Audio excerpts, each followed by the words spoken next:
Welcome to our town hall. President Trump in Philadelphia tonight, taking questions from uncommitted voters as part of the 2020 special, The President and the People, with ABC chief anchor George Stephanopoulos. The first topic, the coronavirus. I wanted to always play it down. In those recorded interviews with journalist Bob Woodward, released to CNN, President Trump admitted to downplaying the COVID threat.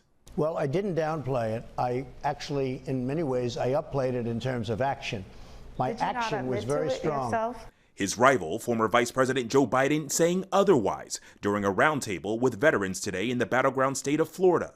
The reason why the COVID crisis has been so bad, he is focused only on making sure the stock market stays up. ABC News offered to host a similar town hall with Biden. The network and the campaign could not find a mutually agreeable date. During tonight's special, President Trump was also pressed on health care. I interviewed you in June of last year. You said the health care plan would come in 2 weeks. You told Chris Wallace that this summer it would come in 3 weeks. You promised an executive order on pre-existing. I have it already. But though he would not commit to when that plan would be unveiled. And in the wake of police killings of George Floyd and Breonna Taylor and the shooting of Jacob Blake, President facing questions about race and police reform. Do you feel racial injustices are occurring in this nation? Well, I think they were tragic events. If you look at our police, they do a phenomenal job.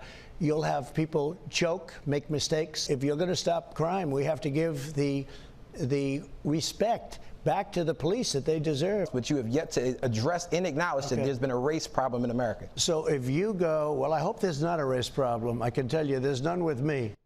Near the end of the night, the president was asked about his critics who have said that his behavior is not presidential. President Trump saying that he's fighting a lot of forces, adding that sometimes you don't have time to be totally, as you would say, presidential.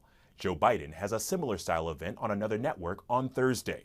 Alex Perche, ABC News, Washington.